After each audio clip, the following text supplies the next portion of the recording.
हाल फिलहाल में अगर हवाई सफर करने का कोई प्लान बना रहा था तो एक खबर ने जरूर परेशान किया होगा।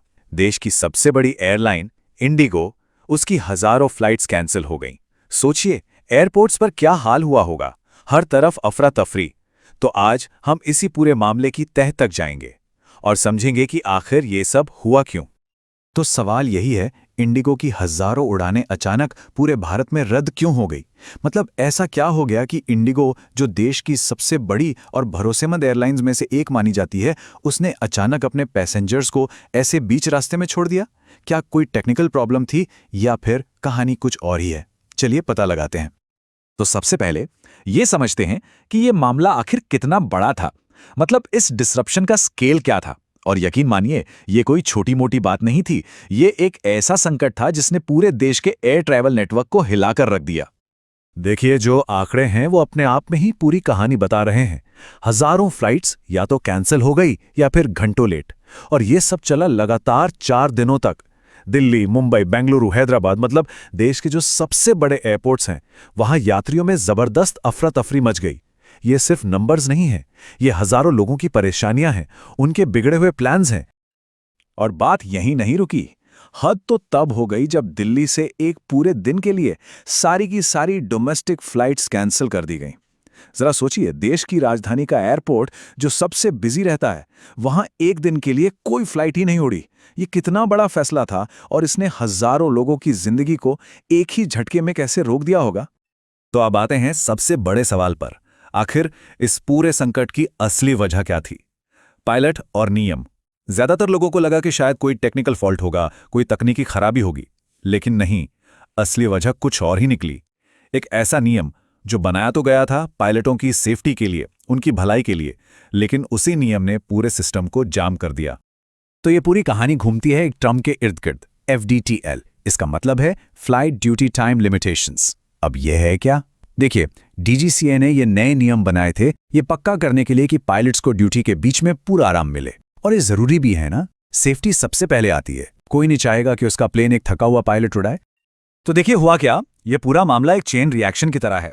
सबसे पहले DGCA ने सेफ्टी के लिए नए नियम लागू कर दिए। अब इंडिगो को अपने फ्लाइट शेड्यूल को इन नए नियमों के हिसाब से बदलना था, लेकिन वो ऐसा करने में नाकाम रहे। नतीजा, पायलटों की भारी कमी हो गई। मतलब प्लेन तो थे, पर उन्हें उड़ाने के लिए ऐसे पायलट नहीं थे जिन्होंने नियमों के मुताबिक पूरा आराम किया हो।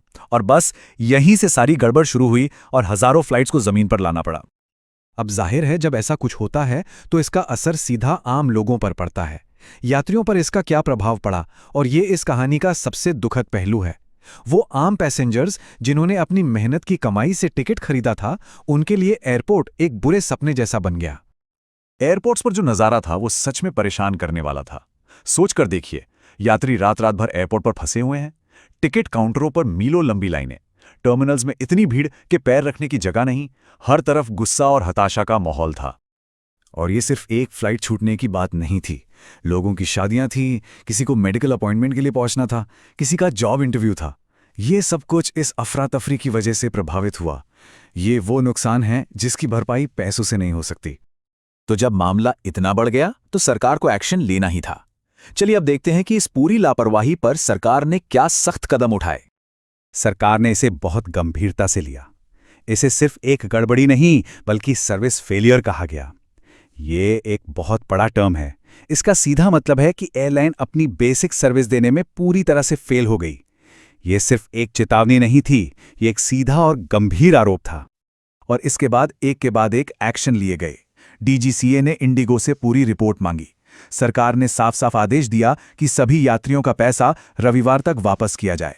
और आगे ऐसा ना हो, इसके लिए एक हाई लेवल कमेटी भी बना दी गई है जो इस मामले की जांच करेगी। मतलब मैसेज एकदम क्लियर था, जवाबदेही तो तय होगी। तो अब सवाल यह है कि आगे क्या होगा? क्या हालात सामान्य होंगे? और अगर किसी को आने वाले दिनों में सफर करना है तो उन्हें क्या करना चाहिए? इंडिगो की तरफ से कहा गया है कि 10 से 15 दिसंबर तक सब कुछ नॉर्मल हो जाएगा। ये उनकी तरफ से दी गई टाइमलाइन है। उम्मीद करते हैं कि ऐसा ही हो, लेकिन थोड़ा सतर्क रहना भी जरूरी है। तो अगर किसी का भी ट्रैवल करने का प्लान है तो कुछ बातें ध्यान में रखनी जरूरी है। सबसे जरूरी, घर से निकलने से पहले अपनी फ्लाइट का स्टेटस ऑनलाइन जरूर चेक कर लें। अगर फ्लाइट कैंसिल हो जाती है तो रिफंड या दूसरी फ्लाइट के लिए तुरंत इंडिगो से संपर्क करें। और हाँ, ये भी मानकर चलिए कि अभी कुछ और दिन थोड़ी बहुत दिक्कतें आ सकती हैं। और आखिर में एक बड़ा सवाल, क्या ये संकट सिर्फ एक एयरलाइन की नाकामी है या ये एक बड़ी तस्वीर की तरफ इशारा कर रहा है, एक चेतावनी कि जैसे जैसे भारत में हवाई यात्रा बढ़ रही है, क्या हमारा एविएशन सेक्टर उस बढ़ते बोझ को उठाने के लिए तैयार है? ये एक ऐसा सवाल है जिसका जवाब हम सबको सोचना होगा।